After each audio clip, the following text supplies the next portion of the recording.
তাকে আমার ছেলে ব্যক্তিগত পারিবারিক কোনো কলহের জেরে খুন হয়েছেন যে আমি মামলা করব ব্যক্তিগতভাবে। এই বিচার হবে রাষ্ট্রীয় গণহত্যার দায়ে মামলা। যারা ওই সময় সরকারের প্রভারে ছিলেন, ক্ষমতায় ছিলেন, সরকারের যারা আমলা কামলা যারা আছেন, যাদের নেতৃত্বে এগুলো হয়েছে, সকলকে বিচারের আওতায় এনে দৃষ্টান্তমূলক শাস্তি দেওয়া, এটাই হলো মূল উদ্দেশ্য। কোনো ফ্যামিলি তো ব্যক্তিগত মামলা করা মানেই এটা তো অন্যরকম হয়ে যায়। অতএব রাষ্ট্রীয় গণহত্যার দায় মামলা হবে, আমি এটাই চাই। আর এই রাষ্ট্রীয় গণহত্যার দায় মামলায় অপরাধী যারা হবেন তারা আবার জামিন পায় কীভাবে? অপরাধী জামিন পায় কীভাবে? আমার মতে যে অপরাধী তাকে জামিন দেওয়া কোনো আমি আমার চিন্তা মেধা থেকে বলছি অগ্রহণযোগ্য। জামিন পাওয়া মোটেই কাম্য নয়। অপরাধী এই খুনের দায়ে যারা তখন ক্ষমতাশীল দল ছিলেন, তার আমলা কামলা তৃণমূল থেকে সবাই এটার জন্য ভুক্তি, অবশ্যই অপরাধী।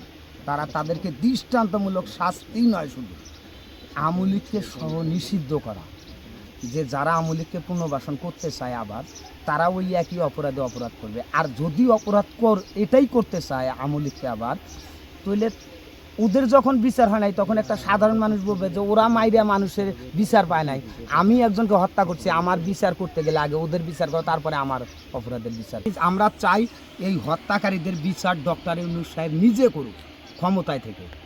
আমরা দিয়েছি তাকে ওখানে, আমরা যখন বলবো তখন উনি নির্বাচন দিয়ে সরে যাবেন, বিচার করে যাবেন। আর কেউ যেন জামিন না পায়। জামিন পাওয়া অগ্রহণযোগ্য। অপরাধী আবার জামিন পায় কীভাবে? আর আমাদের একটাই আবেদন, এখন কোনো দল নেই, কারো পাওয়ার নেই, এখন নিরপেক্ষ, সবাই সবার স্বাধীনতাভাবে কথা বলতে পারতেছে। ডক্টর ইউনূস সাহেব থাকবে, বিচার করে তারপরে নির্বাচন দেবেন, এটাই চাই। আমার গাড়ি বাড়ি করার লোভ নাই, আমার কোনো রাজনীতি করার শখ নেই। যাদের রাজনীতি করে গাড়ি বাড়ি করার দরকার তারাই নির্বাচন দাও করতে চাই। আমরা নির্বাচনে এখন চাই না। বিচার সম্পূর্ণ শেষ করা পর্যন্ত উনি থাকবেন। দরকার বলে আমরা সহযোগিতা করব তাকে।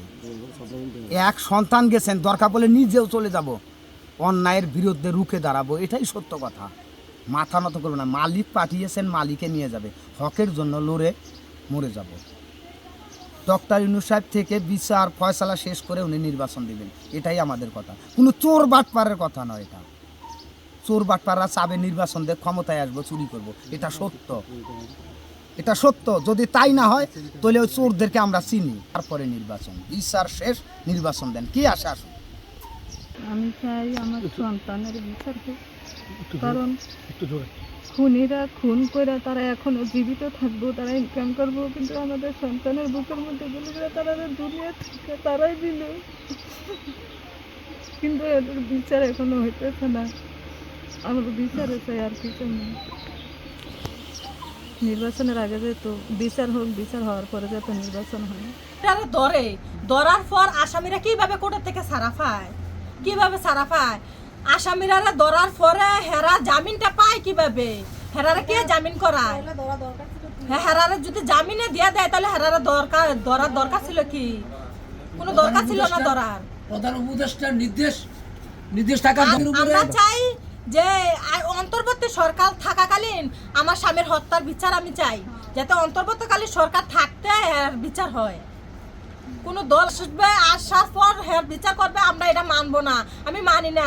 আমার একটা ঈদ গেছে কালকে, জানেন, আমার ঘরে একটা মানুষ নাই, আমার বাচ্চা নিয়ে দুটা, জানেন কত কষ্ট পায়। আমার সবার মামা বাচ্চা নিয়ে ঈদ করে, আমার মেয়েটাও চায় যে বাবা নিয়ে ঈদ করতে, জানেন। আমার মেয়েটা কালকে বাবা ছাড়া ঈদ করছে, আমার ছেলেটা প্রথম বাবা ছাড়া ঈদ করছে। কেন? আজকে আমার স্বামী মারা গেছে, আমার স্বামীর খুনিরা কেন ধরতেছে না? আর ধরার পরে হেরারা জামিন দেয় কে দেয়? আর আনে কিভাবে? জামিন করে হেরা কোর্টের থেকে পায় কিভাবে? আজকে দেখা যাইতেছে কি, আজকে আমরা কথা উপরে যাইতেছে না বোধ হয়, আমরা এই যে জামিন নিয়ে আসতেছে এরা, আর আমরা কথা উপরে গেলেও আমরা কথা মানতেছে না কেউ। কেন? একটা খুনি একজন মার্ডার কেসের আসামি হয়ে জামিন পেয়ে দেবিতার এসে ইউনির সাথে দেখা করবো, ওসির সাথে এসে মিটিং করব, কেন? সে জামিন পাই আছে, সে কিভাবে পায়? এটি আমার প্রধান উপদেষ্টার কাছে প্রশ্ন রইল। আইন যে বিচারপতিরা কিভাবে জামিন দেয়, এটার আমি প্রশ্ন রইল, এই প্রশ্নের জবাব আমি সুষ্ঠু জবাব চাই। আর নাহলে প্রধান উপদেষ্টার উপরে খুবই আমরা চড়া হব সামনের দিনে। আর যাতে এই আর আসামিরা বাকি আসামিরা আইনের লোকের চোখের সামনে এরা ঘুরে বেড়ায়, এরা ধরতেছে না। আমি এটার প্রতিক্রিয়া জানাই। ছেলের জায়গায় আমাদের খোঁজ খবর নিতেছে। সামনে এমন দিন তো আমার ছেলেরে নিয়ে ঈদ করছি, আজকে তোমরা হেরা আমাদের বাড়িতে আসছে, আমার খবর নিতেছে। ইনশাল্লাহ আমরা আপনার ছেলের মতোই আমাদেরকে মনে করবেন। আর ভাইরা তো আছেন এখানে, যারা আছেন ভাইদের সাথে যোগাযোগ রাখেন। যে কোনো বিষয় কখনো ফিল করলে যেটা মনে করেন যে আমাদেরকে বলা দরকার, বলবেন যে কোনো বিষয় কোনো সময়। এটা অনুরোধ রইল আর কি। আচ্ছা আব্বা, আচ্ছা বাবা। চেষ্টা করছি সারা দেশে সব জায়গায় আমাদের ভাইদেরকে নির্দেশনা দেওয়া হচ্ছে যে যেখানে আছে শহীদ পরিবারের সাথে অন্তত এই দেশ কিছু সময় কাটাবেন, ওদের সাথে দেখা করবেন। তো আমরা চেষ্টা করতেছি আর কি, আমাদের জন্য একটু দোয়া করি। আর আপনাদের জন্য তো অনেক দোয়া, আল্লাহ তাআলা নিঃসন্দেহে দুনিয়া আখিরাতে সম্মানিত করবেন, শহীদকেও সম্মানিত করবেন, শহীদের পরিবারকেও সম্মানিত করবেন। আচ্ছা বাবা, ঠিক তো আমরা ছাত্র শিবির সারা বাংলাদেশে আমরা চেষ্টা করছি যে শহীদ যাদের জীবনটাই তারা দিয়ে গেল, যে এই পরিবারগুলোতে তাদের সন্তানদেরকে আমাদের ফিরিয়ে দেওয়ার সক্ষমতা আমাদের নাই, কিংবা সৃষ্টিকর্তা ছাড়া কারোর পক্ষে সম্ভব না যে শহীদ রায়হান রাফিকে আমরা তাদের বাবা মার কাছে ফিরিয়ে দিতে পারবো না। কিন্তু অন্ততপক্ষে এই ঈদের দিনের এই আনন্দটা যেন আমরা এই পরিবারের সাথে এসে ভাগাভাগি করতে পারি, সেজন্য সকল পরিবারগুলোর সাথে আমাদের এই ঈদ শুভেচ্ছা বিনিময় এবং আমরা কবরগুলো জিয়ারত করার চেষ্টা করছি। তো এই কাজটা সারা বাংলাদেশে ছাত্র শিবির করার চেষ্টা করছে। সেই ধারাবাহিকতায় আমরা আজকে শহীদ রায়হান রাফির বাবার কাছে এসেছি এবং তাদেরও কিছু প্রত্যাশা আছে। আমরা দেখতে পাচ্ছি বিভিন্নভাবে আসলে বিচার কার্যক্রমগুলো বিভিন্নভাবে প্রশ্নবিদ্ধ হচ্ছে। আমরা শহীদের বাবা মা, সম্মানিত বাবা মায়ের সাথে আমরা কথা বলেছি। তাদের প্রত্যাশা যে হচ্ছে যে ইউনূস সরকার থাকা অবস্থায় যেন সেই বিচারটা ফায়সালা সর্বশেষ যেন তারা যেন হচ্ছে যারা এই তাদের সন্তানকে হত্যার সাথে জড়িত, তাদের বিচার শেষ না হওয়া পর্যন্ত যেন হচ্ছে কোনো প্রকার নির্বাচন না হয়।